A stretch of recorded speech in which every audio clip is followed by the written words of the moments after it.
the defense for the Yankees. Ricky Leday, Bernie Williams, Paul O'Neill in the outfield, Scott Brosius, Derek Jeter, Chuck Knobloch, Tino Martinez, and Joe Girardi behind the plate. He normally catches David Cone, and today no exception.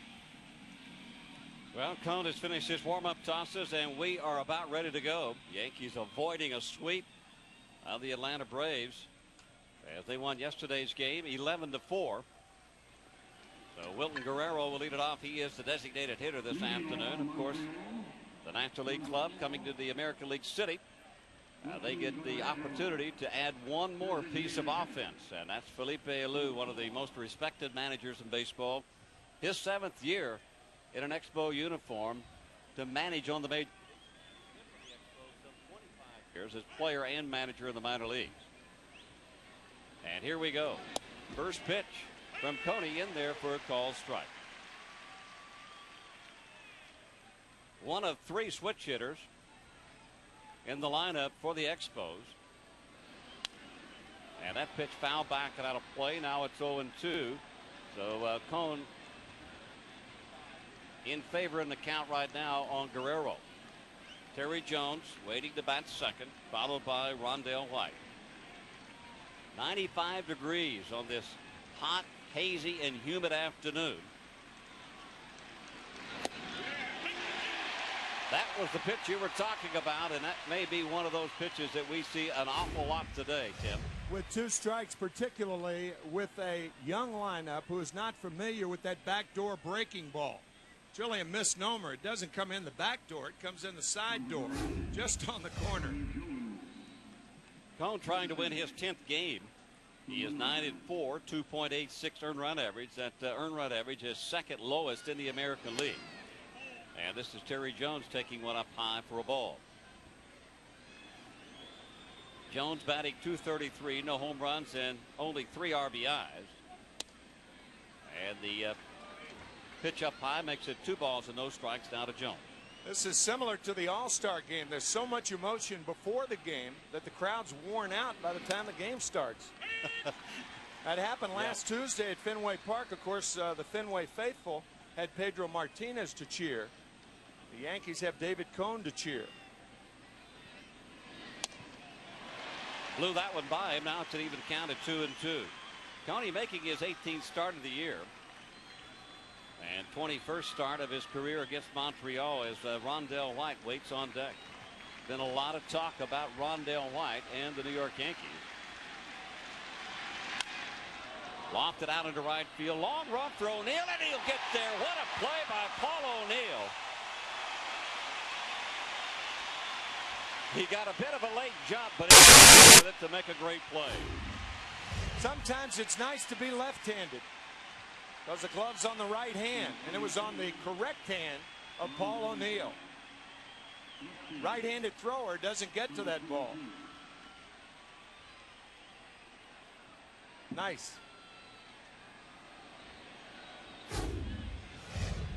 So good play defensively behind David Cone so far.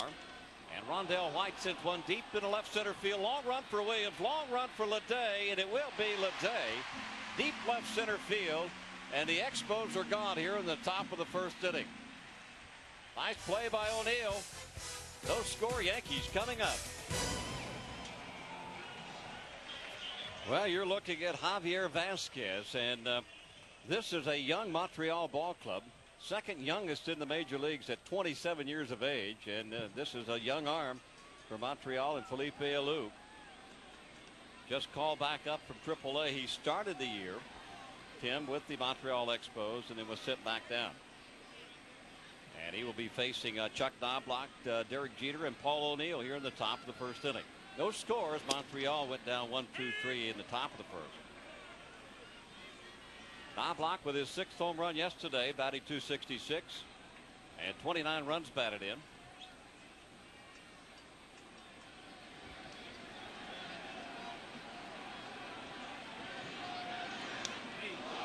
There it is, something that Knobloch is used to in his career. Trying to establish that fastball inside. He got a little bit too far inside. Well, let's take a look at the lineup For the New York Yankees, brought to you by Thumans. That's Knobloch, who was hit by the pitch. Derek Jeter coming up now. Paul O'Neill, Bernie Williams, Tino Martinez, Chili Davis, Ricky Leday, Scott Brocious, and then Joe Girardi. 16th time this year, Knobloch has been hit by a pitch. Rondell White does not have a good throwing arm, but Terry Jones does. So does Vladimir Guerrero. Andrews, Cabrera, watch this guy. Vidro at second, Fullmer at first, Chris Widger behind the plate. And Derek Jeter, who leads the American League in hitting, swings at the first pitch. Shallow center field. And Jones puts it away, so one gone. Bobby, because we had a lot of business to take care of, lineups and defense didn't have a chance to respond to the question about the young Expos. Javier Vasquez, only 23 years old. As a matter of fact, he turns 23 in about a month.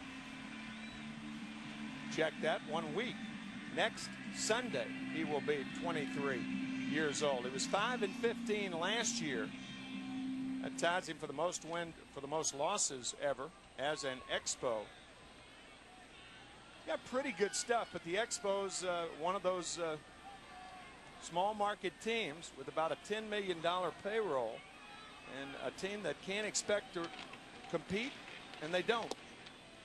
Well, you talk about a $10 million payroll. As that ball is down low to Paul O'Neill, there's a $75 million deficit between payrolls, the Yankees and the Montreal Expos. Big thing with the Expos is will they get a new stadium? That has been a niggling point in Montreal for the last year and a half. Various reports this spring. And if they do not get a new stadium, everybody in the game looking for them to move to either Charlotte or Northern Virginia. That's as updated a story and information as we can give you. Checking with all the Expos personnel, they don't know any more than we do. Good swing by O'Neill as he swings through that. And the count is 1 ball, 1 strike. That 1-1 pitch out of the strike zone. Good slider from Vasquez. I'll tell you what hasn't helped matters as far as Canada is concerned, and any new facility up there, is the exchange rate. It's horrible. It was about 30%, I guess. A little more, yeah, I think 36. Yeah, 36%. It fluctuates it back does. and forth, but it's at least up to 30%, and that's a huge difference. When I played in Montreal, I played there for 3.5 months in 1972, Bobby, and we were receiving in salary 98 cents on the dollar. So it was 2% the other way, and that's how far it's plummeted. Chopper down the first baseline, and Fullmer will take it himself.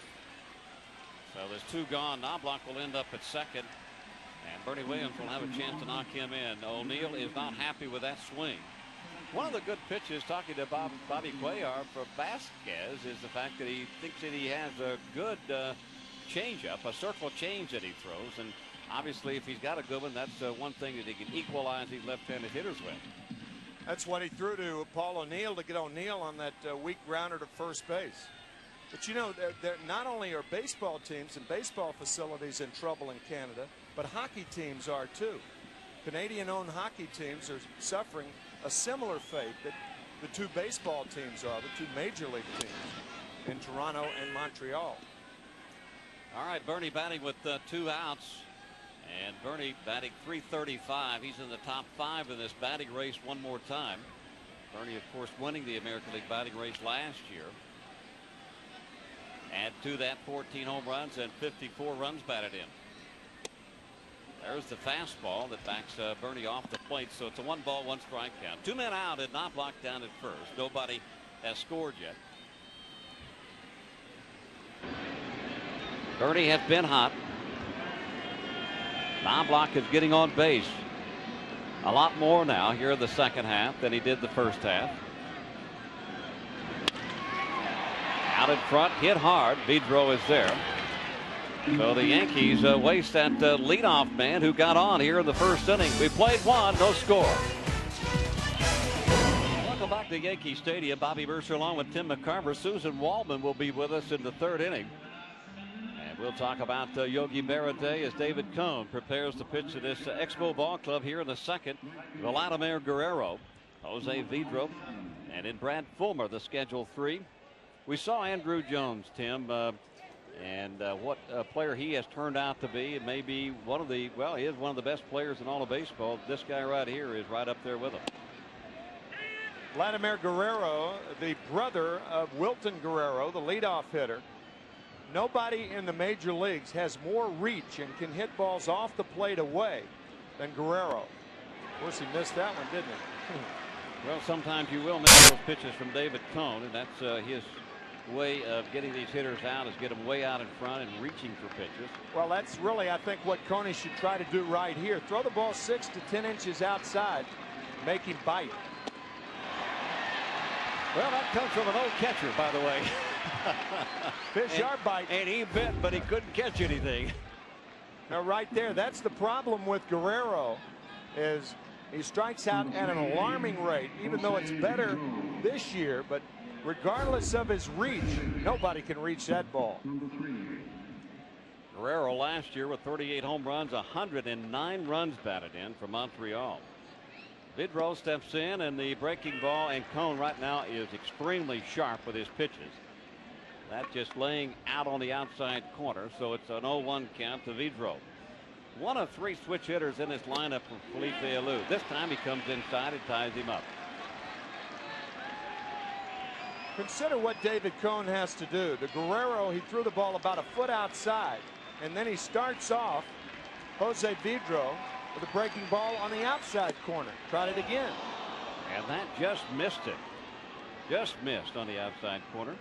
That breaking ball to left-handers has been his strikeout pitch this year. Lots of rest, and of course he heats up in July. That's our Charles Schwab scouting report on David Cone.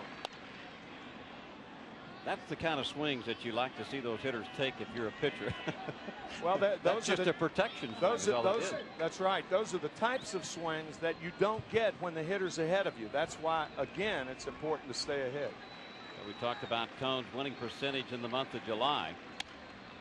Another foul off to the right side this time. A 756 winning percentage in the month of July is the highest of any pitcher who has started at least 50 games during July in this century. That includes a lot of pitchers. Of course, David prefers the hot weather, especially today after he has had that aneurysm surgery. Tapped off to the right side. It's going to stay fair right over the bag. And the sure-handed Martinez is there to make the play. That ball took a tricky hop. Usually a ball hit like that, if you top it like that, you hook it foul. But this ball stayed fair. I think it hit about 10 feet in front of the bag. It lands slightly foul, but it's where it goes over the bag. That's why you see umpires always kicking that bag into fair territory. May have hit one of Yogi Berra's footsteps down there. Kept it fair. Those are big footsteps, I'll tell you. Brad Fullmer will step in. Fullmer batting .222, 3 home runs, 11 RBIs. The Yankees with a record of 27-19 here at Yankee Stadium this year. They are 26-17 on the road.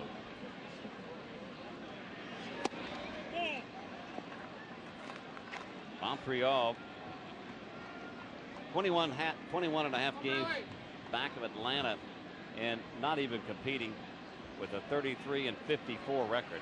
That's the second worst record in baseball. Chopper to Brosius. Another easy inning for Cone. 6 up, 6 down. No score. Well, it doesn't take long to get loose this afternoon on this 95-degree day. Tito Martinez will lead it off for the Yankees. He will be followed by Chili Davis and then Ricky Leday, who has really come on with the bat here in the last week or so. Big crowd on hand. Yankee fans honoring Yogi Berra on Yogi Berra Day. On the other hand, Vasquez will try to counter these left-handed hitters that are coming up in this inning. Got 2 ways he can do it. One with a changeup, and one with those chains that he has around his neck. They seem to fly out just about every time he makes a pitch. As he tucked them back in, he's got an earpiece on out there.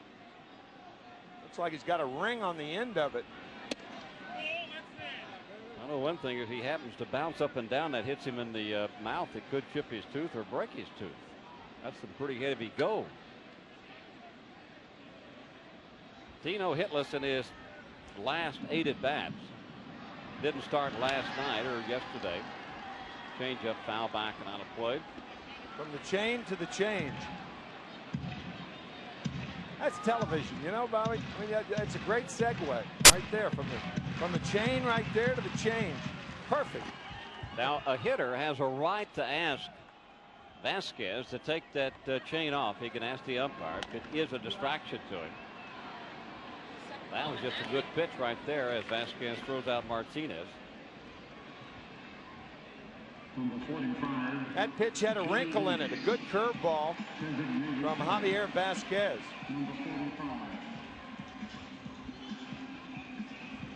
This is such a tough ballpark for a young right-handed pitcher because of the left-handed power of the Yankees. Only 314 down the line. When you played here, you should have paid to get in this ballpark to hit. A left-handed power hitter. What makes like you think I didn't? Salaries were that bad then. Huh? I would be retired today if I didn't have to pay that much to get in here. Davis fouls the first pitch back and out of play. It's like the Bob Uecker line when asked what kind of economic transaction took place when he signed. He said $3,000.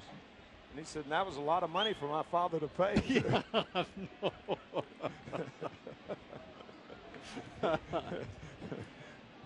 that reminds me of another similar comment. Somebody was asking Mickey Mantle when he was here. He said, Mick, how much would you be making today if you were playing?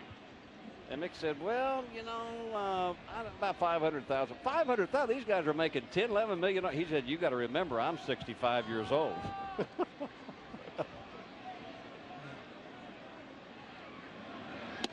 Up high, now it's 1-2 to Davis. Not every pitch is designed to get you out. That a fastball up and in. He may go back to that changeup. That's what a lot of pitchers consider a good formula. It's a pretty good strategy too. Go up and in with the fastball and the changeup low and away. The last guy I remember who had a lot of gold around his neck, that's down low, was Diego Segui. And Diego used to have to take his chains off around his neck before he pitched. He would always start out with it and would always get a complaint from a hitter, and the umpire would make him take it off. Breaking ball, misses it up high. Now it's 3-2 to Davis.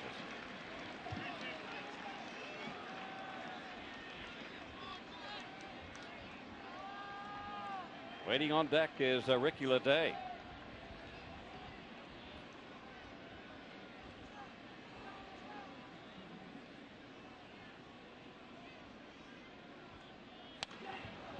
Out of play, upper deck. Big crowd here for this first game of a 3-game series starting on Sunday afternoon. How many times do you see a Sunday afternoon start on a 3-game series? First time that it's happened to the Yankees in almost 20 years. The last time they did this was back in 1980. Outside ball 4. So Vasquez, who is in front of Chili Davis, ends up walking him, and that'll bring up one of the hottest hitters, Ricky Leday.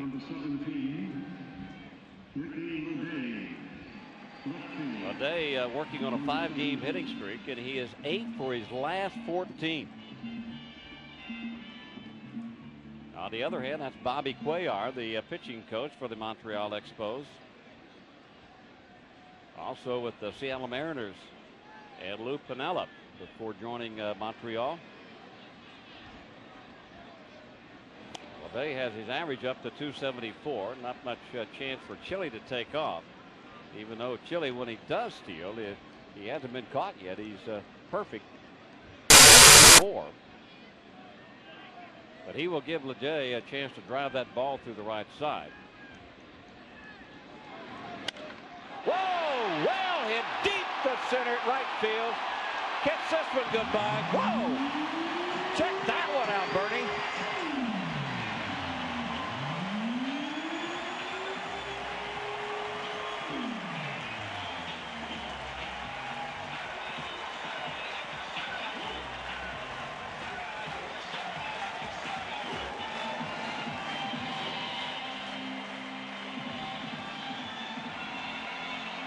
It's safe to say that Ricky did not hit the ball through the right side of the field. He hit it over the right side of the field and almost over everything. That is close to that exit 35. You talk about extraordinary lift. Not only his third home run of the season, but his third home run in the last 7 games for Ricky Leday. He started it with that home run, his first of the year at Shea Stadium last Saturday.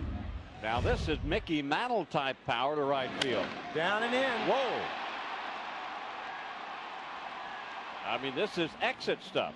That ball took a while to come down, too. Woo. Hang time and distance for Ricky Leday, and he puts the Yankees in front 2-0. Javier Vasquez led the Expos in yielding 31 home runs. That's a franchise record last year, and this year he's given up 10 in 60 innings. And the breaking ball in on the inside corner now. Brocious 1 ball 2 strike count to him. Brocious also with 9 home runs. Brocious in his last 13 at bats has also hit a couple of home runs. Well, that's the kind of stuff that the Yankees have been looking for out of Ricky Leday. That pitch will nip Brocious. So that's a second hit batsman by Vasquez. It was an off-speed pitch. He just lost control of it. Yeah, that was a changeup to Scott Brocious, and that's not only the pitch you want to be hit with, but the area you want to be hit in. So he got his wish on both. Turn the other cheek. Well, when you're 1 ball 2 strike count, if you are not going to get a good pitch to hit, you might as well get hit. So that'll bring up Joe Girardi. What is that? That was thunder. That was a thunder off the bat of Ricky Leday. I don't know if that came out of the sky or not. That thunder brought about because of the applause for Yogi Berra. Yeah.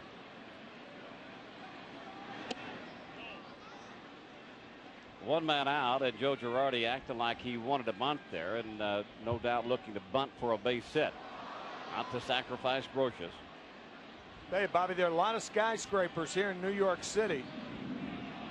Ricky Leday just hit another one. Boy, was that ball tall. Woo. Brocious 5 stolen bases. Man. Felt pretty good, didn't it, Ricky? Telling you. You know what feels so good about a home run is you don't feel it. Until after you get back to the dugout and start thinking about it. It's that proud click in the bat. There's no splat to it. There's no reverberation. Perfect sound when ash meets agate. Well, the Yankees have been trying to find somebody in left field to really just take command and take charge out there. Shane Spencer, of course, is on the disabled list, and at one time he was hot until he had that irregular heartbeat and had to go to the hospital for a few days. Pitch out, but nobody going.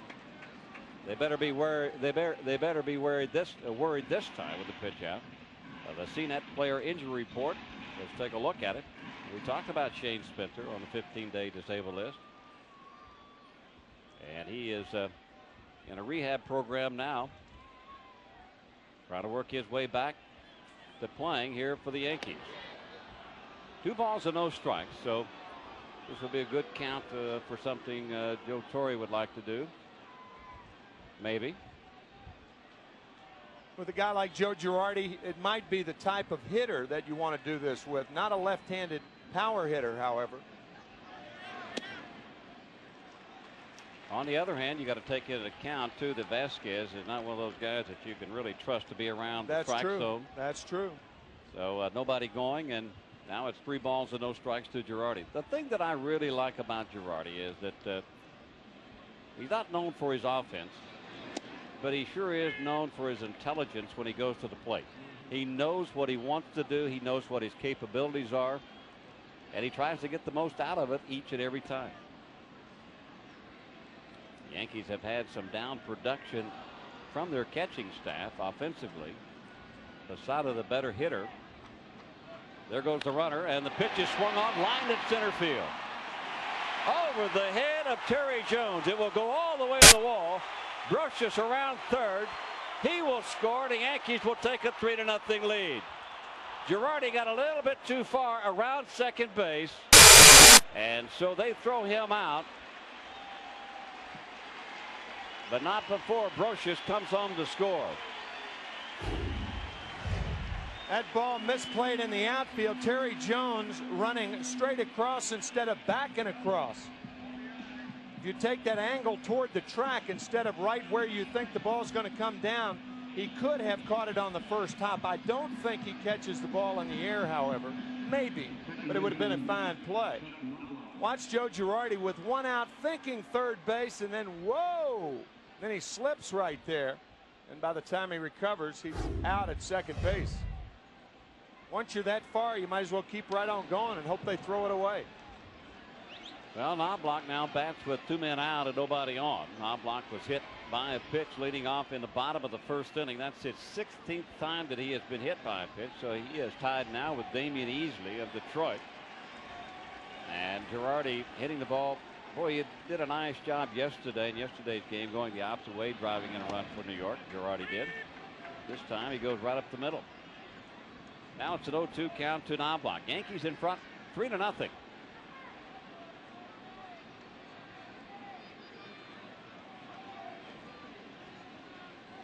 The Expos have lost 5 in a row. They were swept down at Camden Yards in Baltimore. And Tim, you know, along with a young roster, and Felipe Alou has had to deal with this for so many years, about 8 years. When they do get a good player, they trade them off because they make too much money. They can't handle that kind of a salary, so they're constantly teaching up here on the major league level. Best record in baseball in 1994 when the strike hit on August the 12th. Slightly better than the Atlanta Braves. Best record in the National League, I should say. But since that time, things have been on the decline in Montreal. He's a fine manager as far as preparing his players to play the game. They play hard for him. Once the game begins, there has been question about Felipe Alou's strategy. An example of that, playing at Shea Stadium about 3 weeks ago.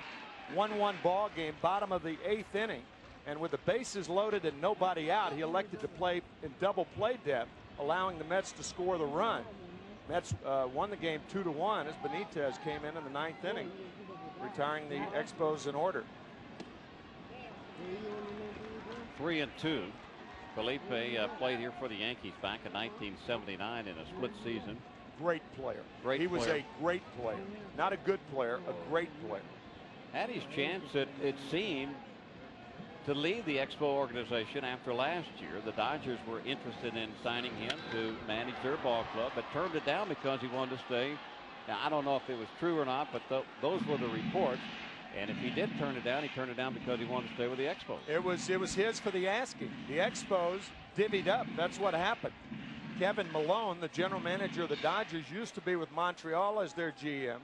He loves Felipe Alou, and he would have had the job if he'd have said yes. The Expos came up with more money, and he stayed. I don't know. I think the Expos have a better record than the Dodgers. No, they don't. Not quite. Not quite. Per capita, they have a better record. Per dollar.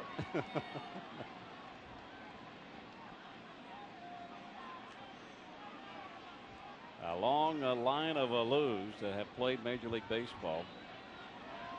Manny played here also for the Yankees.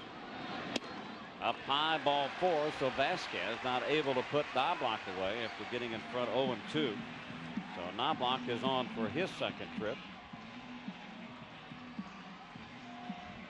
Cuellar had to be patient up in Seattle, and he's really got to be patient here with Montreal. As patient as a python.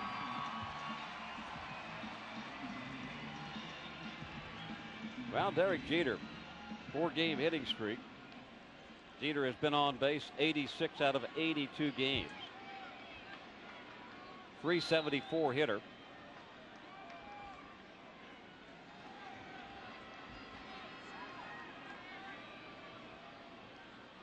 I said 86 out of 82. That doesn't really equate. It's 86 out of 88. It counts if you count the last 4 games of spring training. Be 86 out of 82. I'm not trying to cheat Derek out of anything. I think you're giving him something there. That's great. That would be absolutely fantastic. Well, he's been playing that well. Yes, he has. I mean, it seems like he's been on. It seems like he's had 4 extra games under his belt. He has just had an extraordinary first half, and it has carried into the second half too. You know, every time a new team comes to Yankee Stadium, new team like the Montreal Expos, some of these teams that don't get a chance to watch the Yankees play that much or play against them, first thing they say is, I want to see Derek Jeter play. Well hit deep to left center field. Going back is White, and they'll look up and it's gone. Boy, did they get a chance to see Derek Jeter hit.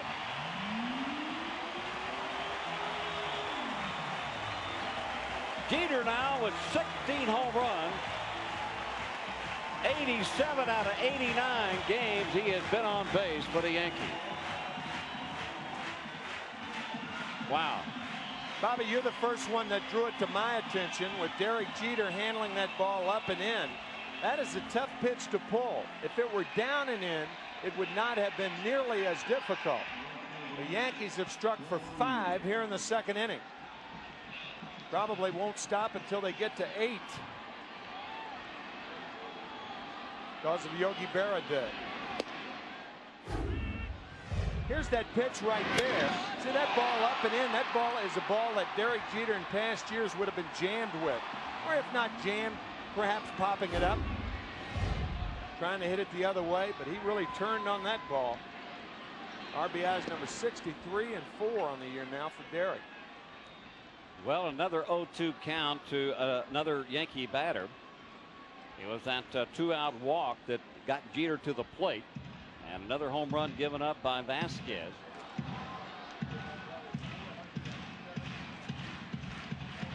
And they tell us that the home run by Derek Jeter was measured somewhere around 417 feet. I need that same laser to figure out how far to hit my wedge. Well, that's all it is a guess. I mean, it's a guesstimate.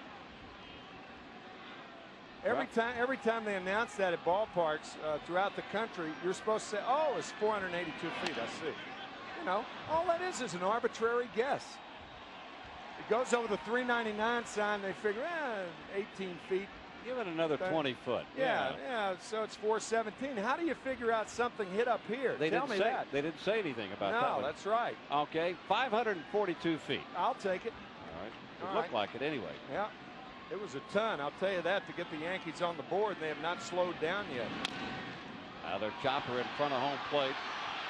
And O'Neill will not be happy with that swing again. But the Yankees come up with 5 runs here in the bottom of the second inning. It's been home run baseball here in the second for New York. They lead it 5-0.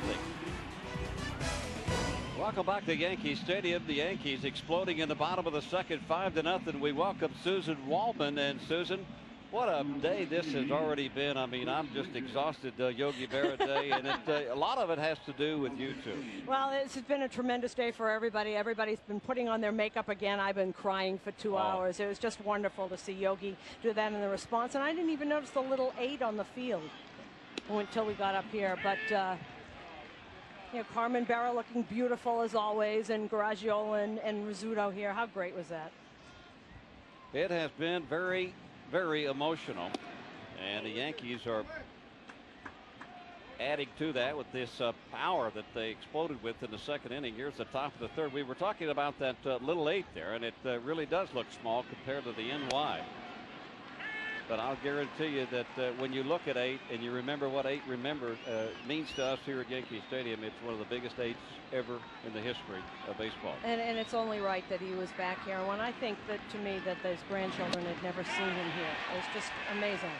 David Cone hasn't pitched in 11 days, but boy, he has been sharp here through the first 2 or 3 innings.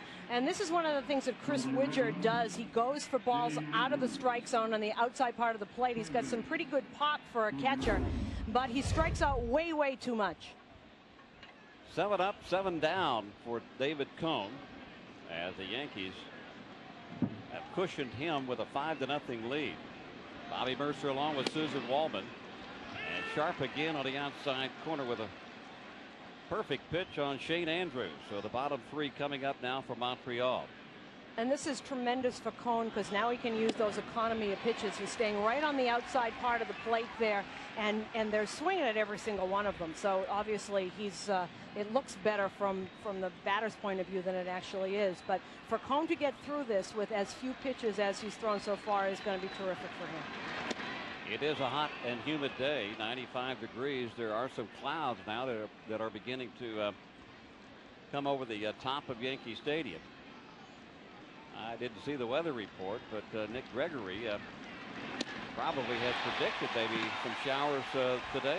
We can only hope. Some right thunderstorms. Now the Expos will be going to the showers if they don't start making contact. And there it is on the outside part of the plate. Once again, same pitch, outside part of the plate. You can't reach it from there. Your bat's not long enough.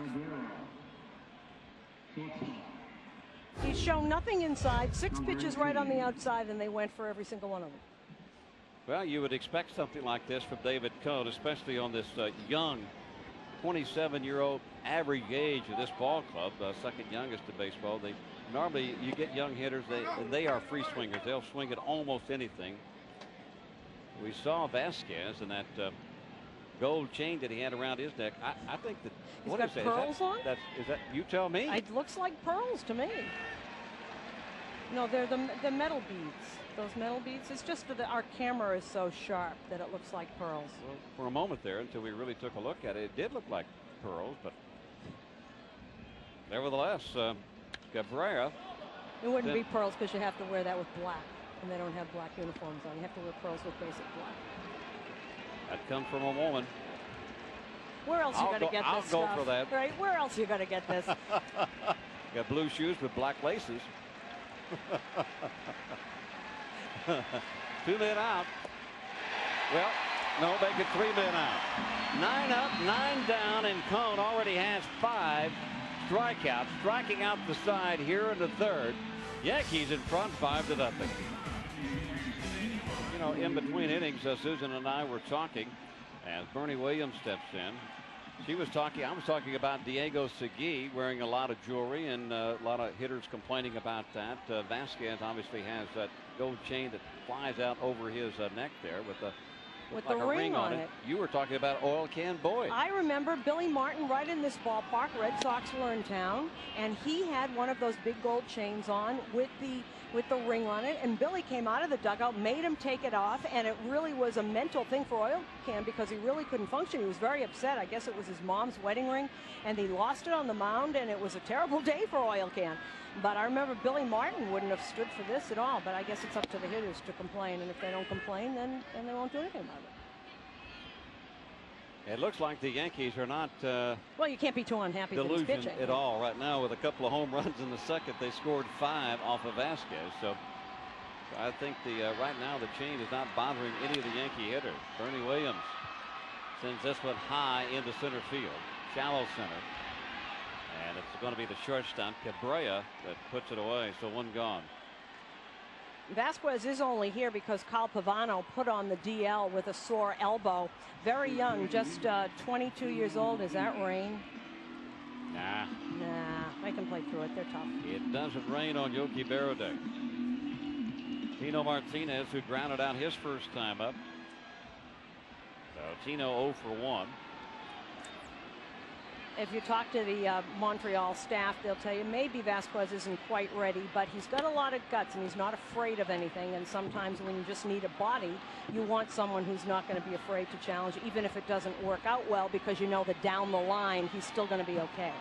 Well, he spent the whole year with Montreal last year. Had a terrible year. Of course, he never even played AAA baseball. He only had 40 innings in AA before they called him up to the major leagues. So this year he starts out with Montreal, but they send him back to AAA, and injuries they have to call him. So he's really he's just learning on the major league level. Well, even though he spent a whole year here last year. Like a lot of people on this team, and you have to know some guys it doesn't bother. There are a lot of people that would come up and get bad results and ruin them for the rest of their career. It isn't obviously it isn't going to hurt this guy, or they don't. Felipe Alou doesn't think it is.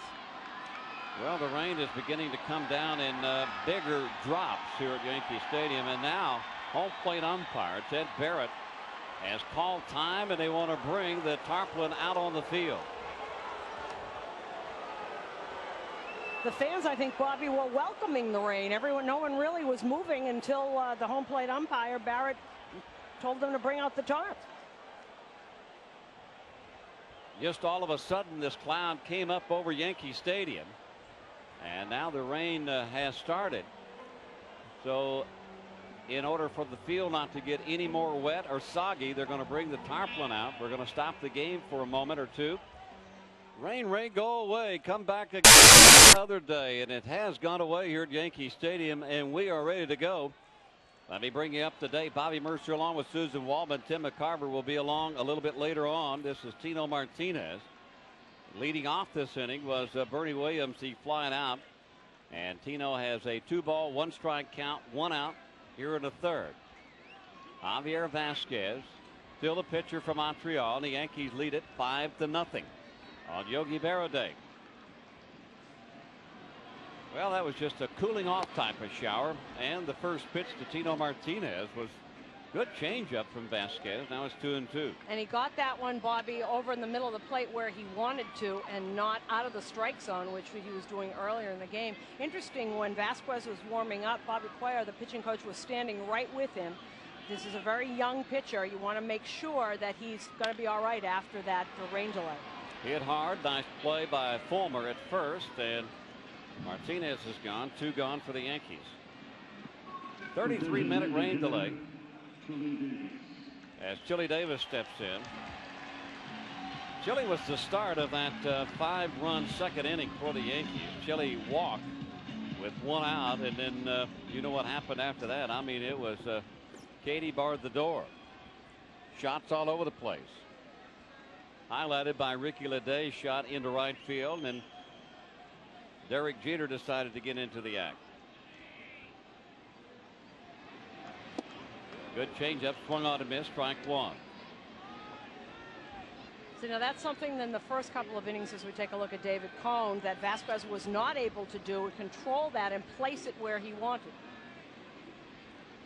Well, when you have a changeup such as the one that he has, I think he took his chain off too, didn't he? Maybe that was the problem. Yeah, I don't think the chain is there. I would think it would bother somebody. It didn't bother Chili Davis. 2-out line single into right field. Tried to get that in the same place as the last pitch. Just hung a little bit, and Chili got around on it. All right, was Chili Davis who got it started in the second inning. If you're just joining us, this happened in the second inning. Ricky Leday with Davis on. Look how far that thing went. Way into the upper deck by the exit. Not too many people have visited that part of the ballpark. That pitch was down and in, and left-handers love those kinds of pitches. Leday now 9 for his last 15. And you were talking earlier that Leday kind of teases everybody in baseball, especially this Yankee organization, because he can be in this kind of a offensive go that he's in now, hitting the ball all over the place, hitting it hard, hitting home runs, and then all of a sudden he will go into a streak where he can't even make contact with a pitch. It's so much confidence with a young player. You know, he has always said, well, I'm not Bernie and I'm not Paul O'Neill, I'm only Ricky, and they can send me back if they want to. And there's so much confidence with this kid, but everybody says it's pressure. Well, there was no more pressure spot for him than in the World Series last year, and he did okay with that. Watch out, Luigi, down the right field line. That's the ball boy. He had to scamper out of the way of that line shot. Be careful, Luigi. Made somebody happy down there, though. Luigi wanted to make sure that I knew his name. And you do. And I do. Couple of scuff marks on that foul shot, but that youngster is certainly happy. Doesn't make him any difference. And the 1-2 pitch, that's the fastball thrown by Leday. So Leday strikes out to end the inning here in the third. We played 3 here at the stadium, and the Yankees are in front 5-0. Well, back here at Yankee Stadium, the kind of numbers that David Cone has over the Expos up to this point. including striking out the side in the 3rd inning, Susan. He did indeed, and there's Chris Ridger, and on the outside part of the plate, he has no way he's going to hit that. Sets up Andrews the same way, and there's Cabrera, same pitch. All 3 of them went for the same pitches. 9 up, 9 down for David Cone. Cone with only 32 pitches in the game so far. And even though that 11-day stint that he went through without pitching, except for up at the All-Star game, he seems to be extremely sharp. Hey, Yogi, it's my birthday. So signs, a lot of Yogi Berra signs. And while we have time, congratulations to Yogi from Jimmy Brazetti. And also Jimmy Jr. and Nina. On his day here today, they brought by a nice cake. Jimmy did. Wilton Guerrero will be the leadoff batter here in the 4th inning. And also congratulations, as we look at some more birthdays, it is Joe Torre's birthday. So happy birthday, Joe. Boy, it's a good time to get in all these good birthdays. Let's take a look at our American Express quote book. I feel good because last year we won on my birthday. We haven't won many games on my birthday, but nothing's bad's going in to happen on Yogi Day. Nothing's bad going to happen on Yogi Day. And Joe would always talk about years ago, the worst, one of the worst games on his birthday. He was managing, and they had an 11-0 lead, I guess, and lost the game 12-11, something monstrous like that. And last year was the first year that he'd had a win on his birthday as a manager. Lazy fly ball into right field. O'Neill has a bead on it. I think that ball carried a little bit further than O'Neill thought it was going to. So 1 out and 10 in a row now that David Cone has set down. That seemed to get caught up in the wind there, and I think O'Neill thought it was going to be a medium fly ball. Ended up on the warning track, and you can see the wind and the flags picking up there. Terry Jones will bat. It was Paul O'Neill in the 1st inning that made a heck of a play on a line drive into right center field to rob Jones of a base hit. So the Expos with no hits so far, and Cone has struck out 5 of the 10 that he's faced. Off the end of the bat, that could be back in the stands, but it will be. So the sunshine is now coming out here at Yankee Stadium, and the rain is over with. Just enough rain to settle the dust here, clear out some of the smog, and cool the fans off. That's right, and water the flowers of the tomatoes that are on the bullpen. Flowers, tomatoes, all around Monument Park. That's swung on and missed. Strike 2. Now it's 1-2. There they are. Joe Pignatano over at Shea Stadium. He used to grow the biggest tomato plants and biggest tomatoes I've ever seen, and I used to go by and steal as many as I could get. Swing and a miss. Strike 3. This time Jones is struck out. Number 6 for Cone. And sets him up, and then goes with the breaking pitch. And look at that pitch and the tail on that. He had no shot at that. Fastball up, and then throws him the breaking pitch. Now that's great. The Yogi Berra case on Yogi Day. Such innovative, artistic fans here at Yankee Stadium. And White pops the first pitch up. Another lazy fly ball into right field.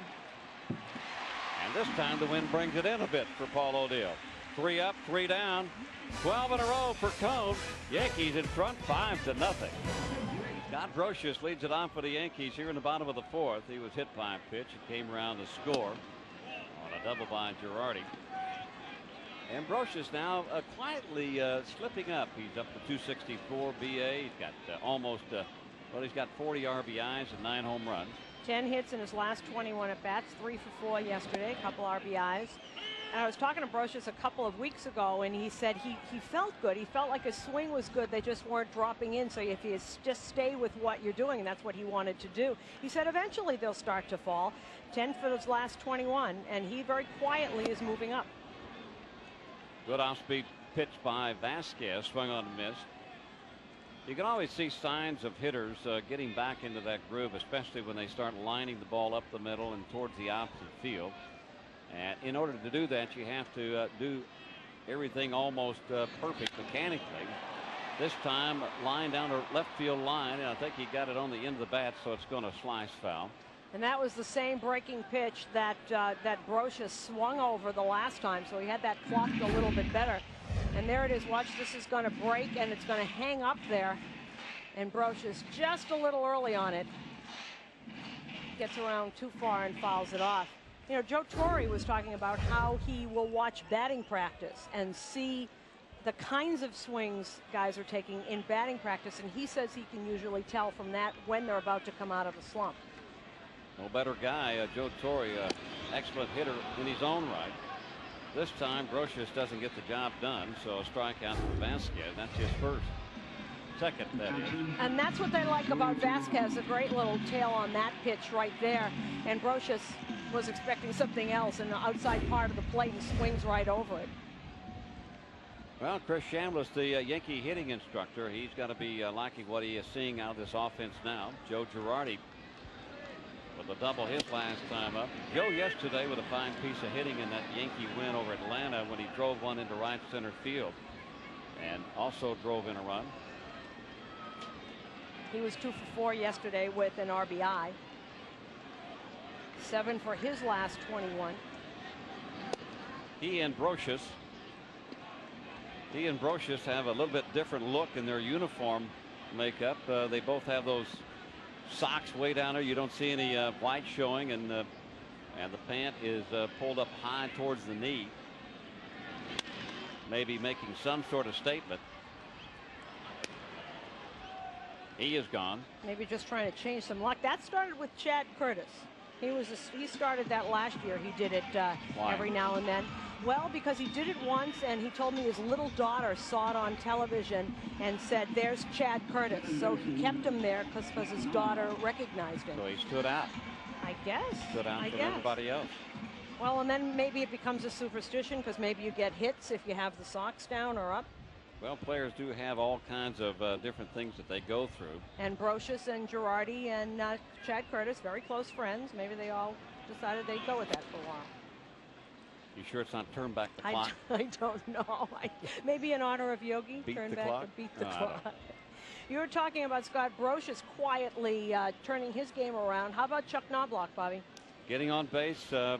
You know, working that strike zone like we have been come accustomed to with Chuck Knobloch, setting the pace for the Yankees up the top of the lineup. He's been on base twice today this afternoon, Susan. He's also scored 1 run. 2-run homer yesterday, 3 for 12 on the homestand. And since Detroit, I have seen such wonderful plays in the field from him. And listening to Steve Sachs talk about his throwing troubles when he was with the Dodgers, it's something that obviously you go through, but you look at Knobloch since the series in Detroit, and he's just been very, very good out there at second base. Chop pass. No, not past. Andrews with a fine play at third, but Knobloch will beat it out.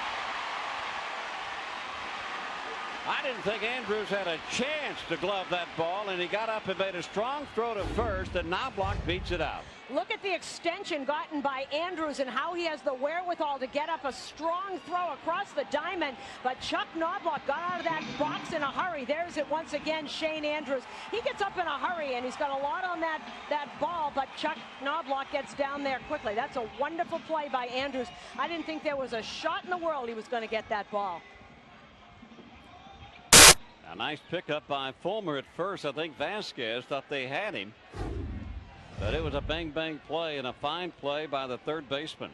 That was a terrific play for not letting that ball go by, because that ball is at least a double if it gets by Andrews the way Knobloch was running. And that gets Jeter up to the plate. This is hit back of second base, but Cabrera is there to make the play, so the Yankees leave a man on here in the 4th inning. We've played 4 innings. Tim McCarver will come in to join Susan Wallman. The Yankees in front 5-0. Here's Vladimir Guerrero. First pitch from David Cone into left field, and Ricky Leday has it. That's 13 in a row for David Cone. And looking at Cone, Timmy, what do you see? The economy of pitches is unbelievable here. Yeah, I see a young lineup that is has really no idea about how David Cohn's trying to work them, and you're seeing experience against youthful hitters. His switch hitting Jose Vidro. He's playing second base today. Came in batting .317, 8 homers, 31 RBIs. He grounded to Tino Martinez in the top of the second inning. 5-0 here. A long homer by Ricky Leday. You never know what's going to happen, Susan, but Bobby Mercer saying in our production meeting today, he said if Cohn's throwing well, this could be a no contest. He didn't say should, but he said it could. So far it has been. Misses with that one. Down and away. Let's see, 13 in a row from the beginning of the game. What is that? 5 hits in the game. All of them belong to the New York Yankees. Oh. Okay. 2-2 the count as Vidro fouls that one back. Vidro's switch hitter. 3 switch hitters in this very, very young lineup. And he hasn't thrown 3 balls all afternoon. 2-2 the count.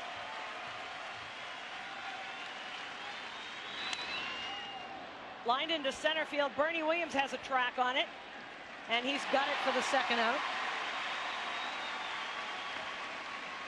That'll bring up first baseman Brad Fullmer. They haven't hit a ball hard yet. No. No line drives at guys. Either fly balls. David Cohn has struck out 6. First 14 retired. Now that would be the coincidence of coincidences.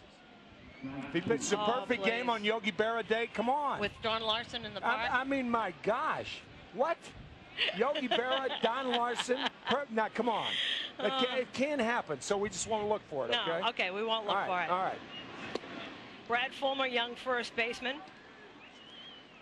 Decent left-handed bat. Actually, it should be a bat off the bench on a more established team, Brad Fullmer.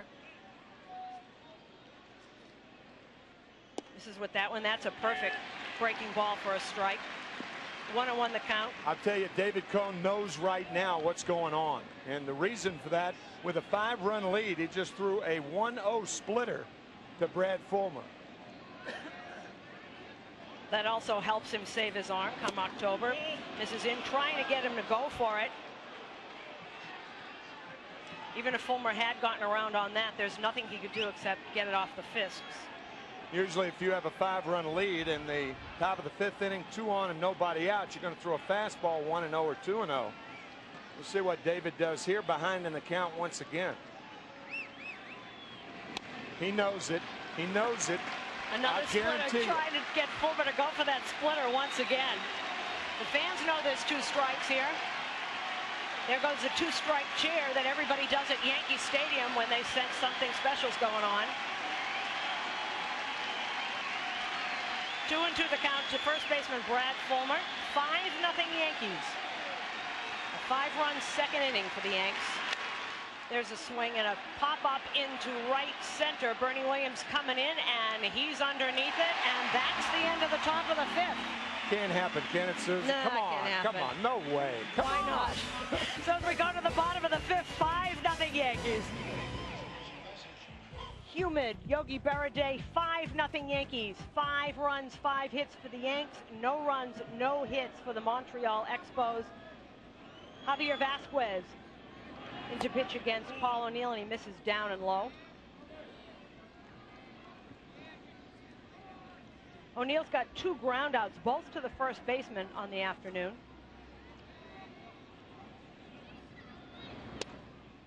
That's up and out of the strike zone. So he's behind 2-0 to Paul O'Neill. Hard thing to get across to young hitters, Susan. Don't be careful.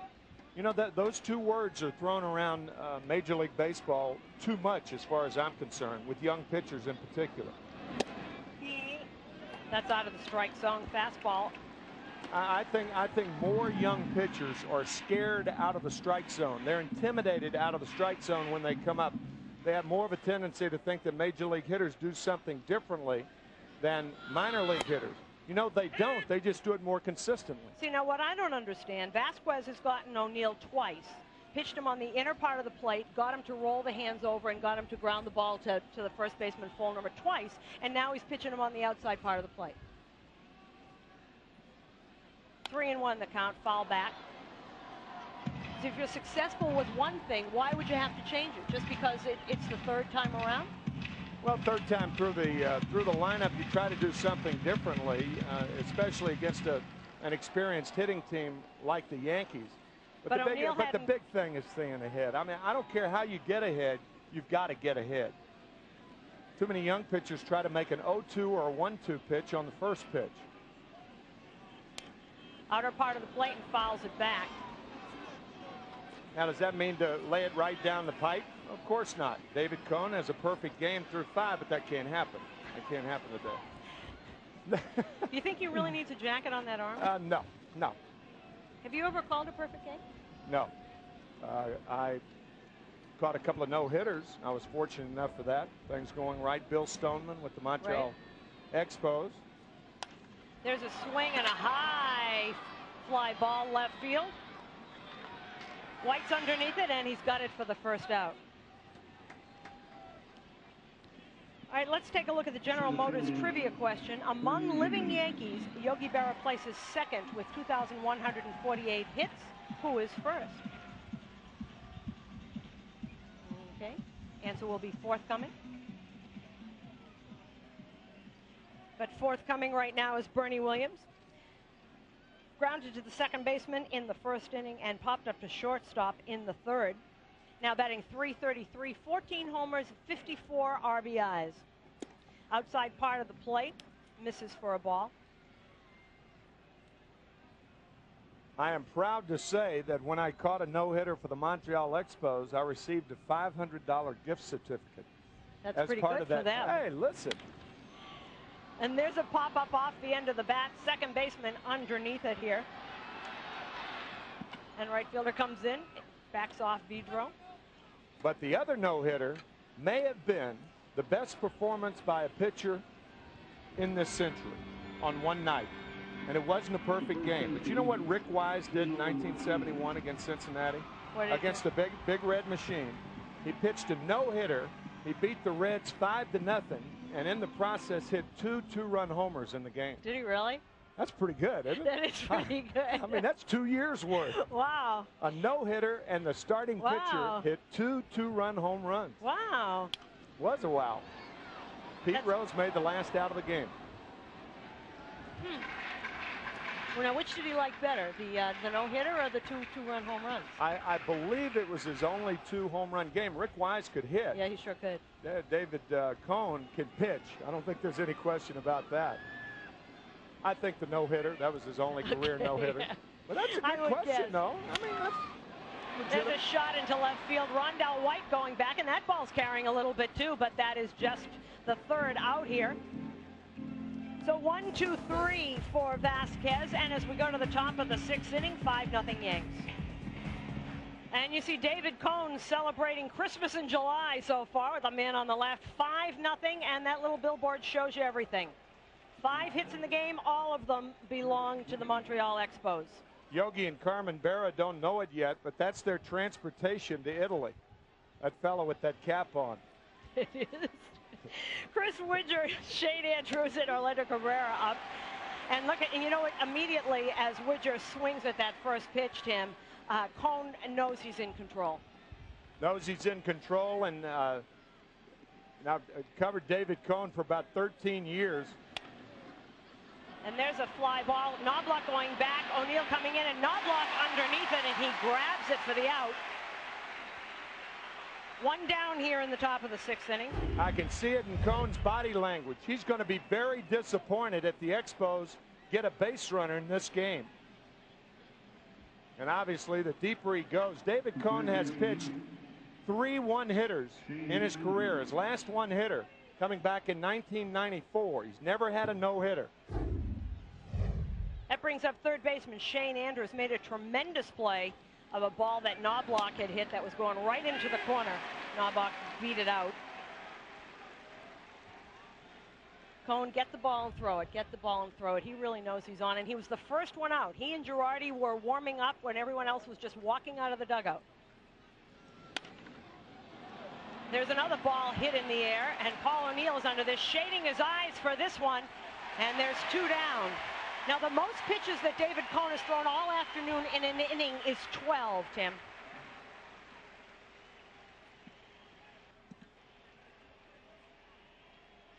Seven pitches in the fourth inning.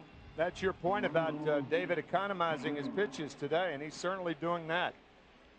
Vladimir Guerrero, another young Montreal Expo, young shortstop. He struck out in the third inning. That was Cone's fifth strikeout. He's got 5 homers, 28 RBIs. So you look at the Yankee bench. Much concentration. There's a swing and a foul back. Girardi going back. Has he got room? Has he got room? And he got the out. He's got it. What a play by Girardi. Can't happen, can it? On Yogi Berra Day? On Yogi Berra Day with Don Larsen here. We're going to the bottom of the 6th. 5-0 Yanks.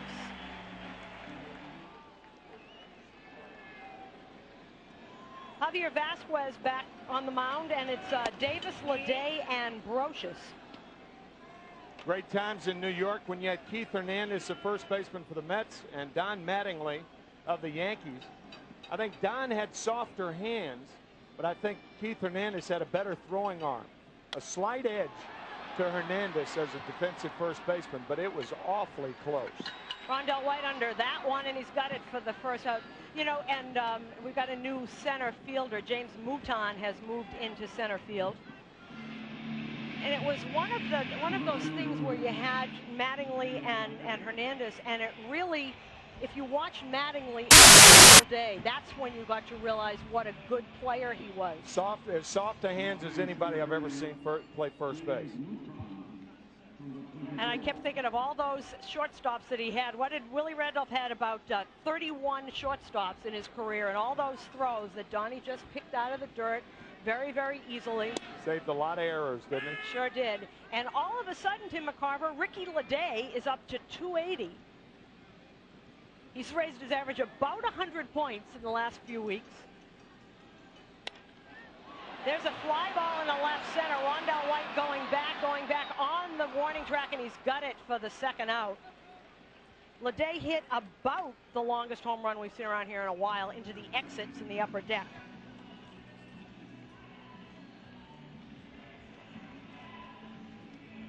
That'll bring up Scott Brocious. Brocious was hit by a pitch in the second inning and struck out in the fourth. Brocious also getting his average up, now up to 263 on the year.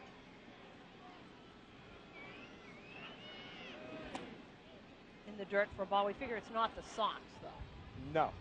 No.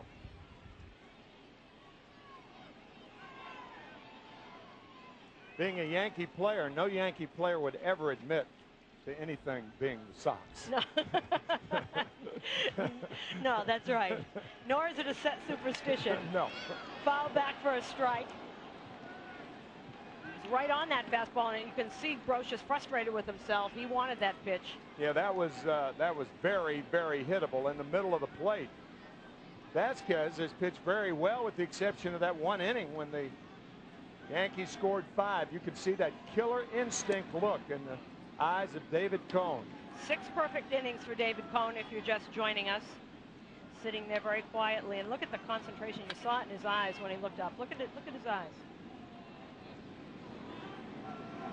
2-1 the count to Brocious, and there's a foul back. High fastball, got underneath, got a piece of it, and fouled it back. Susan, it was David Cone during David Wells' perfect game, May 17th of last year, before he went out in the 9th inning. He said, "Walk somebody, will you?" Wells had also said, "What should I do now?" And he said, "Break out the knuckler." That's right. 2-2 count to Brocious, and there's a grounder to second base. Picks it up over to Fullmer and gets him for a step. Dropped the ball, but picked it up, and David Cone, first one out. They're not even off the field yet, and David Cone coming up. 6 perfect innings. We go to the top of the 7th, 5-0 Yanks. Well, read it. We're in the top of the 7th inning. David Cone has a perfect game, and Bobby Mercer back in, Susan Wallman out. Susan and I were kidding, this can't happen, can it? Absolutely, it can happen. I think it started in the first inning. You could just see that Cone was very sharp with all of his pitches. I may add one little thing. Now, I don't know if this means anything or not, but the Expos played a 3-game series in Baltimore. Okay, they didn't get in till about 3:30 or 4 o'clock this morning. Yeah, right. Their bats are a little lethargic anyway to go along with the physical part of their body. That may also add to. I don't know. You can add that to the equation if you want to. That is certainly legitimate. Playing a night game in Baltimore last night, then busing it up from Baltimore. Well, here we go. The one thing that makes Guerrero dangerous in this situation, his legs. He is a good bunter. The Expos trail 5-0. Top of the 7th, David Cone with a perfect game. Strike one, and you can hear the crowd. The silence is deafening before the pitch. That's a good way of putting it. There's no doubt about that. And once the pitch is thrown or an out is made, I mean, it's just like the Yankees have won. 0-2. You can see it in Cone's eyes and also his body motion that he is very determined right now. And you know, from a pitcher standpoint, you know, and he knows that he's got the good feel of the baseball and good command of the strike zone.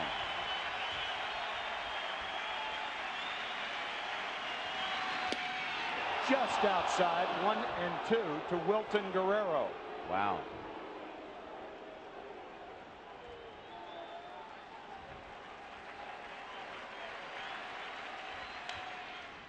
Out of play. It's interesting to note that Scott Brosius still playing even with the bag at third base, even though there are 2 strikes on Guerrero. You mentioned Guerrero's speed. You'd have to guard against the fact that if he just chops one down there, obviously he's not going to be bunting, I wouldn't think, with 2 strikes, but just chopping. But every infielder, every outfielder definitely on their toes on every pitch now. Still 1-2 to Guerrero.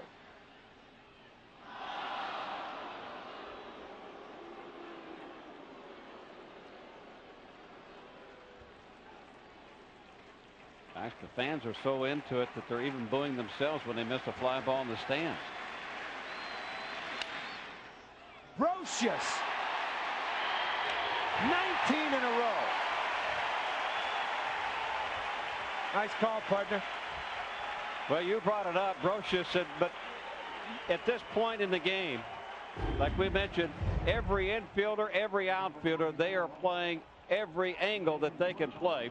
They're on their toes. A nice play made by Brosius. If Brosius is back, that ball could have been a base hit and probably would have been a base hit. James Mouton, his first at bat, in there for Terry Jones, the center fielder. Outside corner, strike one.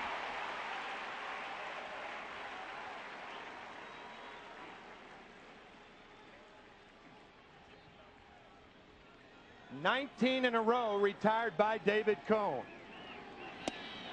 0-2, and Mouton's going to see that pitch again.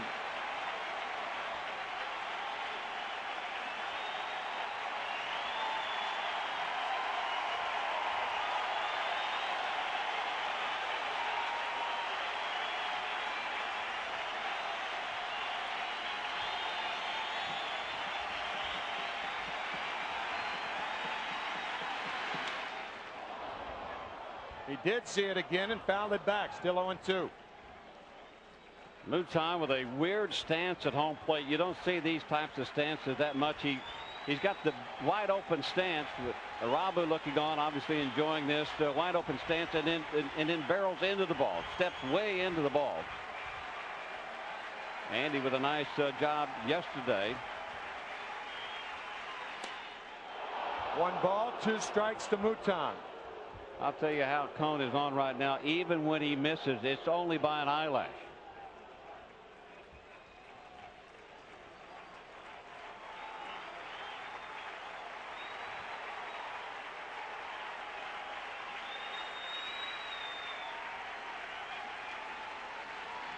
Got him. 20 in a row.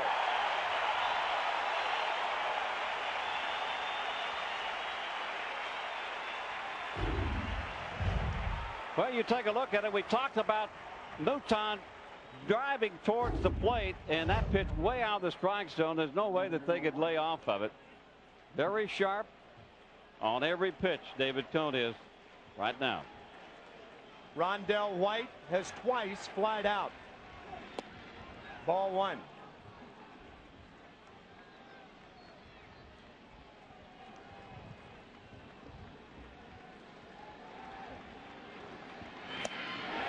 One and one to White.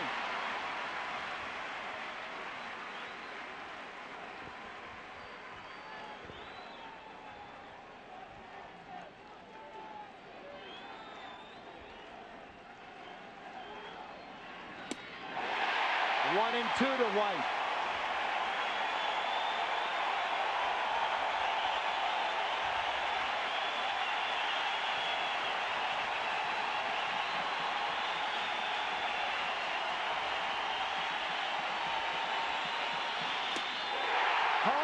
Friends, David Cone has a perfect game, middle of the seventh, and who better to bring in but a man who pitched the perfect game to Yogi Berra here on Yogi Berra Day.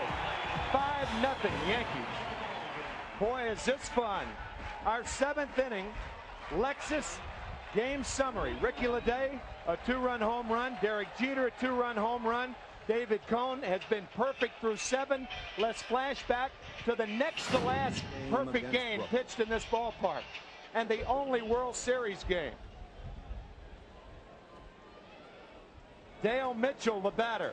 Strike on the outside part, and the guy who started and finished that game is with us, Don Larsen, as Joe Girardi takes ball one from Vasquez. Well, how you doing? How can you be so calm? Doing? Yeah. Well, I can remember after the 7th inning, I mentioned something to Mickey about it in the clubhouse. Oh, you did? In the dugout. Is that right? What'd you say? I just told him, I said, look at the scoreboard. Wouldn't it be something, 2 more innings to go. You did. I mean, that's supposed to be taboo, though, mentioning the no-hitter. I don't care. If it's going to happen, it's going to happen. I don't believe in jinxes. But when I said that, everybody, it's like I had the plague. They wouldn't sit by me. They wouldn't talk to me. The only time I was happy when I was out pitching. Even Mickey left, right? Oh, he wouldn't talk to me. Nobody would. Girardi fouls it off. 1 ball and 2 strikes. Do they talk to David Cone? Nope. Probably not. They're afraid to say anything to him.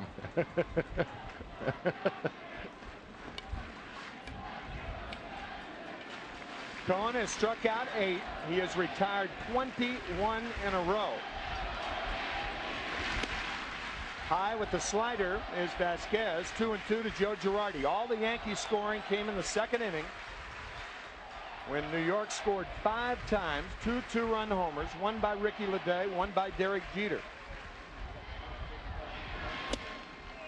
Full count now to Girardi. Don, David Wells called you last year sometime after the perfect game? No, Arthur Richmond called me at home from the clubhouse after the game, and I talked with David for maybe 10, 15 seconds.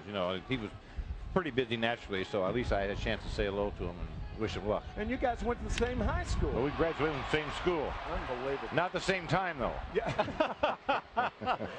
Oh, 1 out here in the bottom of the 7th inning. How appropriate would it be? I mean, today, Yogi Berra Day, and you threw out the opening pitch this afternoon before the start of this game, and Yogi caught it, commemorating that 1956 perfect game that you pitched to the World Series. I thought Yogi was going to come out and jump on you like he did. He couldn't make it that high, and if he did, we bumped it on the ground.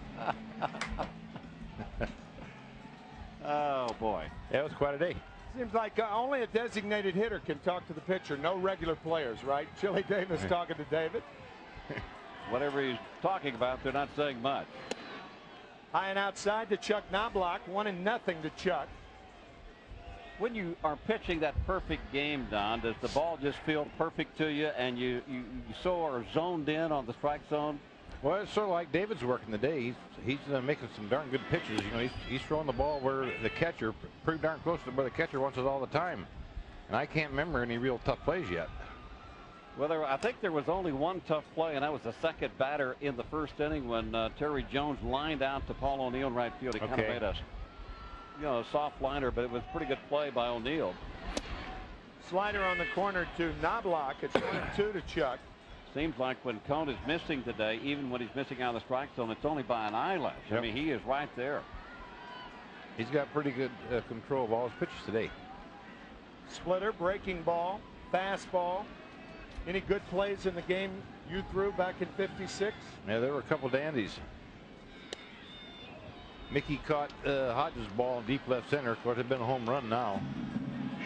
I was glad he was out there. You know, Mickey wasn't the greatest outfielder, but he could sure run like a deer. Tracked down all his mistakes with his speed, right? Yeah. I made like the game went fast for me, and I never had such good control. And Yogi, you know, was perfect behind the plate too. And you know, before you know it, you're in the 7th, 8th inning, for God's sakes. You don't know what's going on.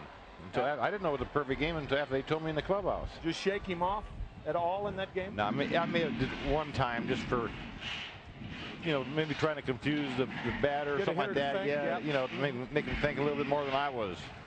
Now, did you and Yog talk in between innings? No. You didn't talk? Didn't hardly say anything to nobody. And obviously he never came out to the mound. Nope. Nope. Like I said, it went pretty fast. Still 2-2 to Chuck Knobloch. 1 out, nobody on. Bottom of the 7th inning. David Cone has retired the first 21 Expos to face him. How about the ceremonies in general today? That was really nice. No, I was glad I was a little part of it. Yogi deserves it all. And it's sure great to see all the other guys here too. Gil McDougall. Yeah, I haven't had a chance to see those gentlemen too often, you know, so it was very pleasant. There's a strike on the inside corner. Normally a pitcher will not get that pitch. It looked like a backup breaking ball, and it fooled Knobloch. And so once that happens, you commit. There's no way you can swing at it. Not to bring light to anything, but did you come over on the Yogi Berra boat? No. From New Jersey? No, I didn't even know they had that facility. There's about 300 of them came over by boat here to Yankee Stadium. That's sort of a nice little trip. Yeah. Derek Jeter, a 2-run homer. His second time up, he's 1 for 3. That was home run number 16, RBIs number 63 and 4. You've had a chance to see Jeter quite a few times now, Don. He really has improved the last 2 or 3 years. It sure seems like that. He's very patient. He's a strong kid too. He's durable. He's going to be around a while. Yes, he is. He's made some adjustments, and that's, you know, pitcher, batter, pitcher. You have to make those adjustments throughout your career. Last year, you used to bang him inside with the fastball. He'd go the opposite way. Now he's able to turn those wrists over. I was surprised he's had 16 home runs. That's quite a bit too. He only had 19 all of last year. All of last year? Mm-hmm. 1 ball, 2 strikes to Jeter. Punched foul, still 1 and 2. He does that very well. He's able to cover the plate. You know, the ball out over the plate the way. In fact, the better part of his hitting was going to the opposite field up until this year when he worked on turning those wrists over and being able to line that ball inside the hard stuff down the left field line. Popped up, shallow left. Cabrera, the shortstop, and the Yankees go in order. It has been a perfect day. First Yogi Berra, now David Cone. We'll be back after this. 43 years ago, Don Larsen pitched a perfect game in the World Series, the only postseason perfect game. And our thanks to him for joining us. David Wells last year, a perfect game here at Yankee Stadium on May 17th. And today, David Cone, and what a tandem right there. 21 in a row. Top of the 8th, and the dangerous Vladimir Guerrero, the batter. Popped up. Playable. Girardi. 1 out.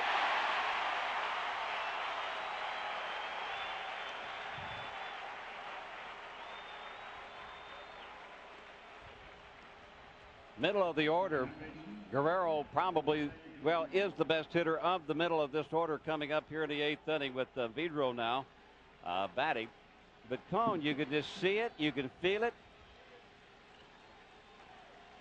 Jose Vidro, the second baseman. Outside, ball 1. With a 5-run lead, forget about Cone giving in. He's already proven he will not. Breaking balls behind the hitter, you bet. Splitter low, 2-0. I can't remember the last time that Cone was behind in the count on any hitter in this game.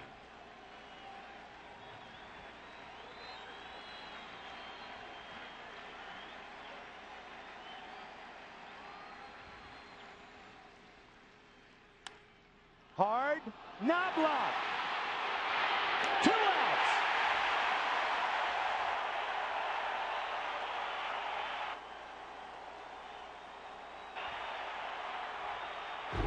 We talked about the infielders being on their toes. I can't remember the last time that Knobloch set himself and threw a seed back to Tino Martinez from second base. That's a very good point, Bobby. What a play by Chuck Knobloch, and he is coming on. Watch him set himself and then throw the ball hard over there. That's what they've been trying to get him to do for a long time.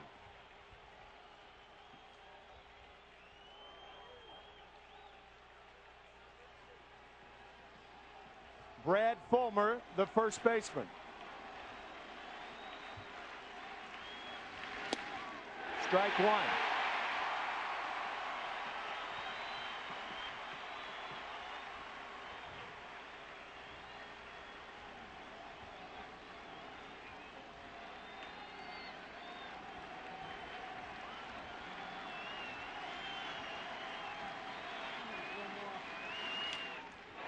Strike two. 0-2 to Fullmer.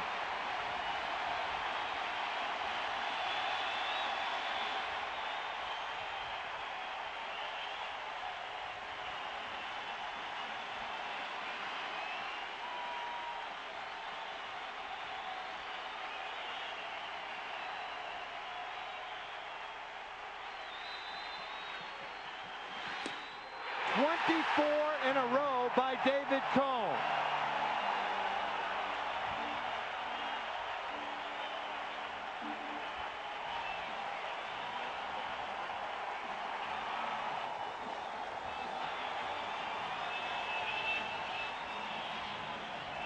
Nothing Yankees. Vasquez all the way for the Expos. Remember, this game was delayed by rain for about 35 to 40 minutes.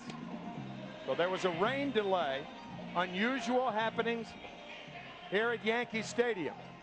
As far as tickets are concerned, tomorrow night, Tuesday night, Montreal will be back. Tampa Bay on Wednesday night, and then we'll be on the air at 12 o'clock Thursday. All fans 14 and under receive batting gloves courtesy of Bell Atlantic Mobile. Tickets available at stadium ticket windows. Ticketmaster, you can call 212-307-1212, www.yankees.com. And that dot in the center right there is a 0. That's right. Through 8 innings, David Cone has not allowed a base runner. 24 in a row, and here's Paul O'Neill. Strike one.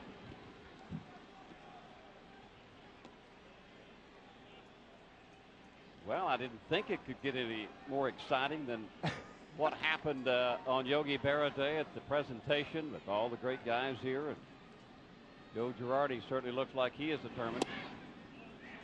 1-1 to Paul O'Neill. Well, Yogi has already had it rain today to cool things off, right?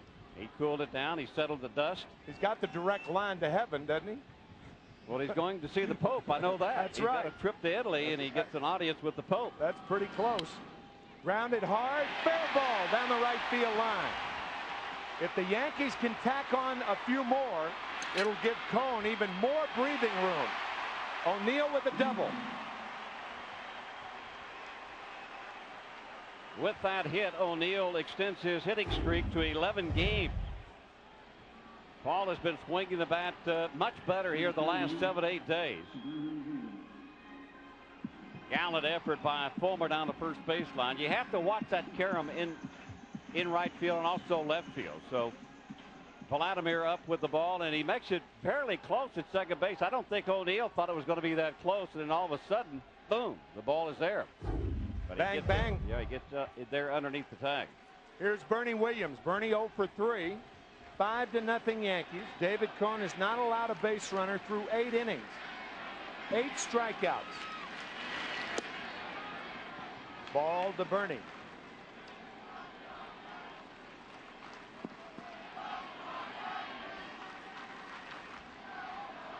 Only 4 ground ball outs out of the 24 outs recorded by David Cone. The rest have been air outs or strikeouts. 2-0.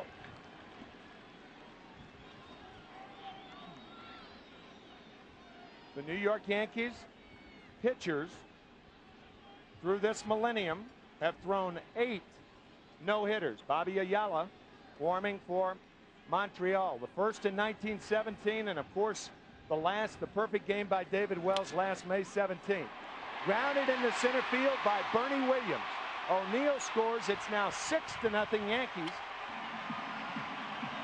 RBI number 55 for Williams, and that'll bring up Tino Martinez, and it looks like a move will be made by Felipe Alou. Well, Felipe out on his way to the mound, and he is going to make a move. Vasquez, to his credit, after the second inning, he really settled down up until the 8th inning here. He did. And he pitched well. He showed signs of being able to locate his pitches, change pitches, and work the hitters over. But it was the second inning was so disastrous for him when the Yankees came up with 5. So pitching change here at the stadium, and we'll be back. Stay with us. Bobby Ayala in relief of Javier Vasquez here in the bottom of the 8th. The key story, big story, major story. David Cone has retired 24 in a row.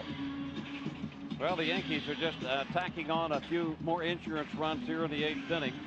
Bobby Ayala, he is kind of like Ricky Leday. When Bobby Ayala is on, he is unhittable, so to speak, here in this game.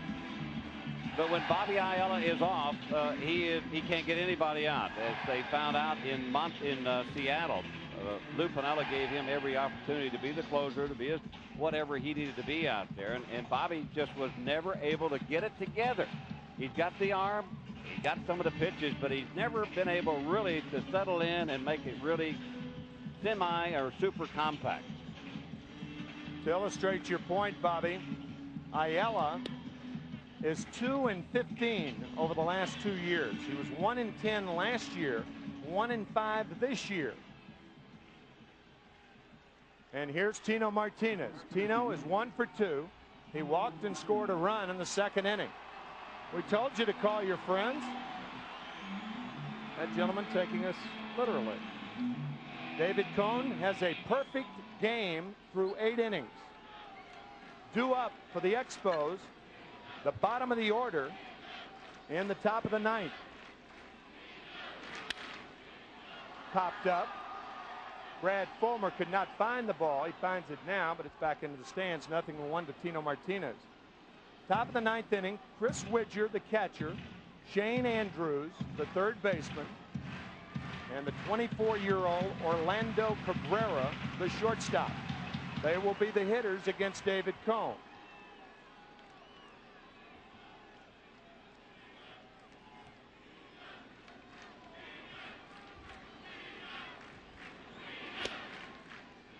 One and one to Martinez. Nobody out with Bernie Williams on at first base. 6-0 Yankees. Well, talking about the no-hitters. The last no-hitter thrown in Major League Baseball. Grounded through on the right side. Williams will stop at second. First and second and nobody out. Jose Jimenez of St. Louis on June the 25th against the Arizona Diamondbacks. Jose Jimenez. JJ. Or HH. J, of course, pronounced as an H in Espanol. Chili Davis, the batter.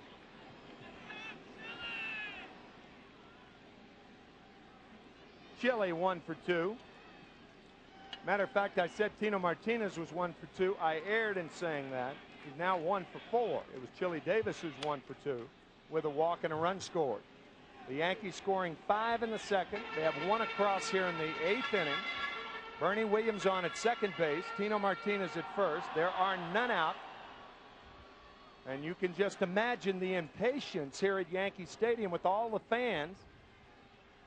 And kind of torn between, they want more offense, but they'd rather see what David Cohn's going to do in the top of the ninth. In due respect, too, if the Yankees have a long inning batting around, that's more time for David Cohn to sit on the Yankee bench or walk around, but more time for him to obviously think about it. And I'm sure if you ask David Cohn what his preference would be, he'd like to get back out there and get this job done, get it over with. We've already had a pitching change in this inning. That takes time. 2 balls and 1 strike to Chili Davis. Again, figured into the equation as you look at Vasquez. This game had a 40-minute rain delay in the bottom of the 3rd inning. So David Cohn, if he can be used to it, is used to the Yankees being out for a long time. Fouled near the photographer's well at third base. 2-2 to Davis. Nobody is being fooled since Bobby Ayala was brought into this game. Tino Martinez, in fact, the first pitch that Ayala threw to him, he just missed it. It was a little up in the strike zone. He eventually got a base hit to right field, and Chile having some good swings against Bobby Ayala.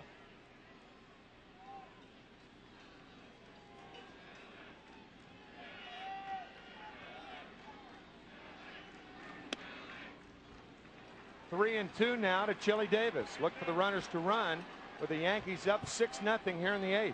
And one of the traits against Bobby Ayala is pitching behind in the count a lot of times, throwing a lot of balls.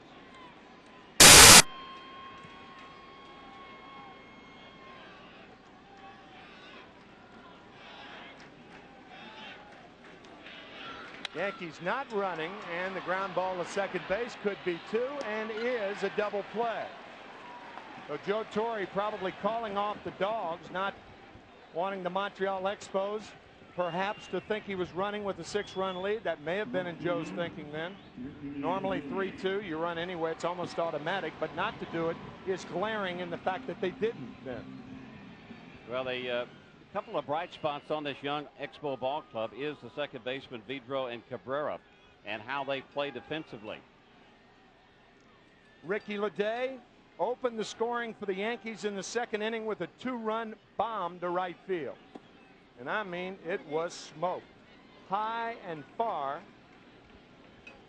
In between when I had the time off and you and Susan were on here, I was talking to Red Foley, that is. He's been around Yankee Stadium for an awful long time, and I was asking him about the home runs in that section up there, which is, I don't remember that many balls ever being hit in that area. Of course, Mickey hit one off the facade in the old stadium. He said, you know, maybe 5, 6. I said 5 or 6 in the whole time that you've been here, which covers probably 45, maybe 50 years. So that just goes to show you what kind of home run Leday hit. The gentleman on the left pitched the first perfect game here at Yankee Stadium. The gentleman on the right has been perfect through 8 innings today. He has struck out 9. 4 Expos have grounded out, and there have been 11 air outs.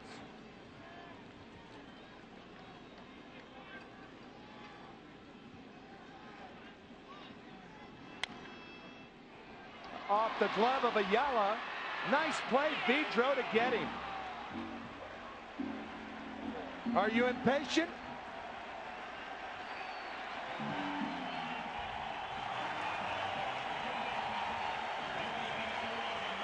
So are we.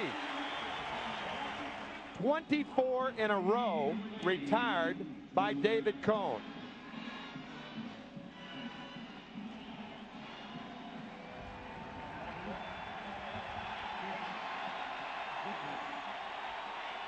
The catcher, Chris Widger, will lead it off here in the 9th inning. He has struck out and popped to second.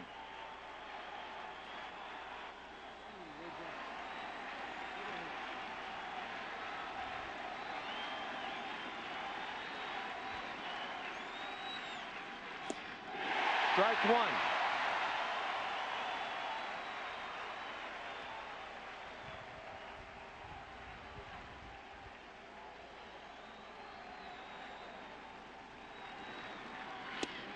Strike two.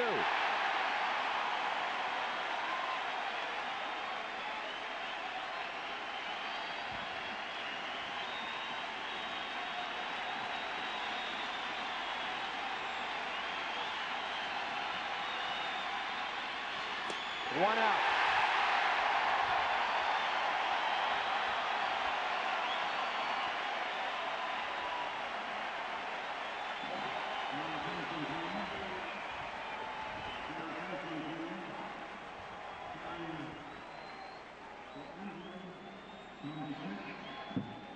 The pinch hitter for Shane Andrews is Ryan McGuire.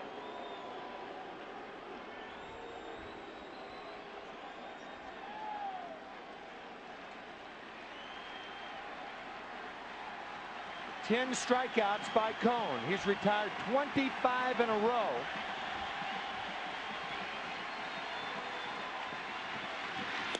Strike one.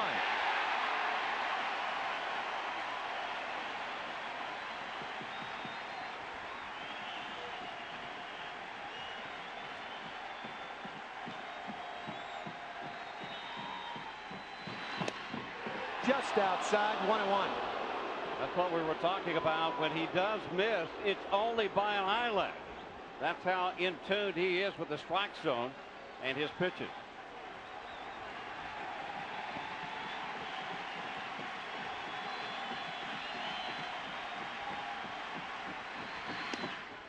Ball two, 2-1.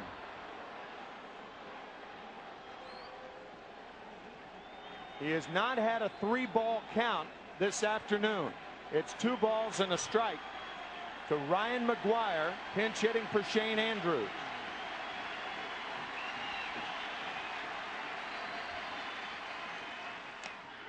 Two and two. If I remember, in the David Wells game, he had at least 2 3-ball strikes in that game on hitters.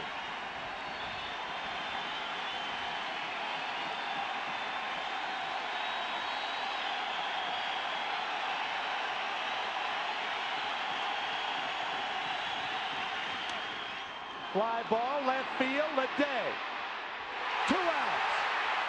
Oh boy. Oh boy. I don't know what happened there other than the fact that there's a lot of pressure not only on David Cone but also the infielders and outfielders. It appeared that he lost the ball.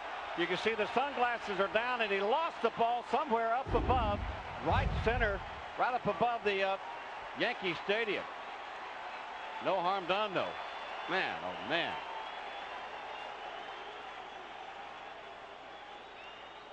Orlando Cabrera. 0 for 2 this afternoon. No kidding.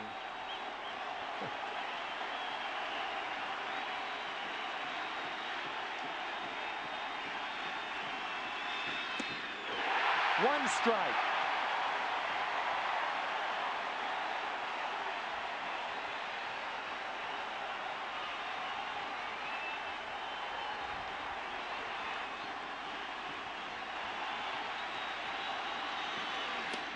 Outside, ball one, 1-1.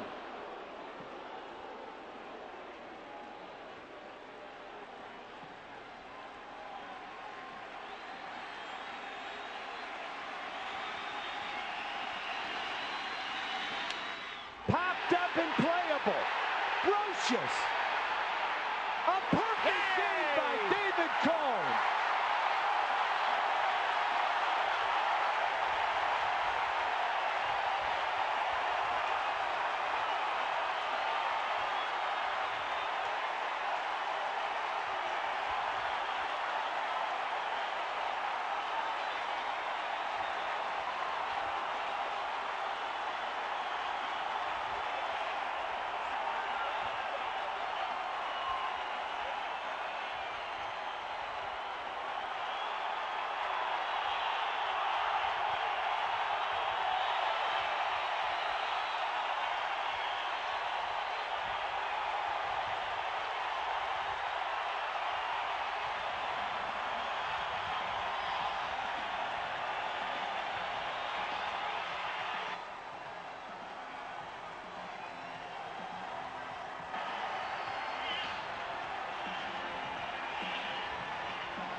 There is nobody loved more on this Yankee ball club, despite the perfect game, than David Cone. He is the spokesperson for this ball club. Brian Cashman, the general manager, looking on. They respect him. They love him. And what a deal the Yankees made when they brought David Cone to New York Yankee Stadium.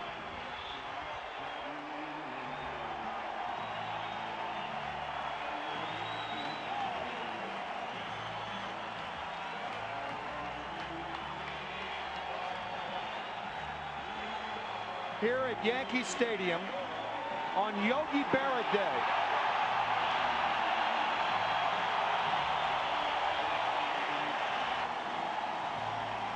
The festivities started with tears and backslapping, and it ends with tears and backslapping.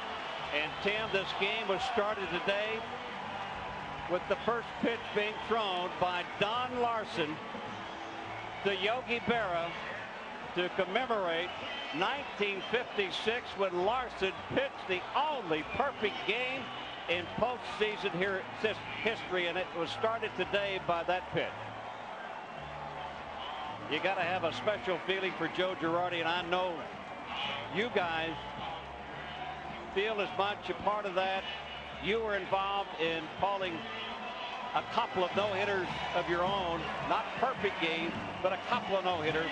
So you got to imagine what Joe Girardi is going through now, the jubilation. Well, you know what? I can't imagine that. After retiring the first 26 men, Orlando Cabrera pops out, and Don Larsen, the first to ever pitch a perfect game at Yankee Stadium, watches the last guy who pitched a perfect game at Yankee Stadium clinch it. Has this been a perfect day or what?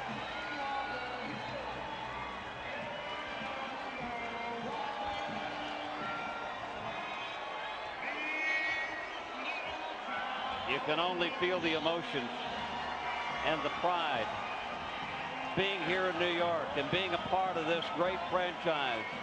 And these things are happening.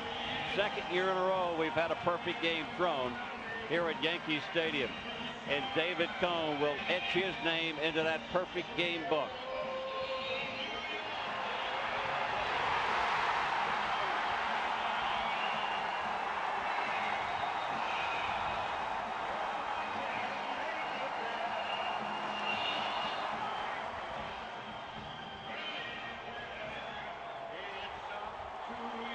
Well,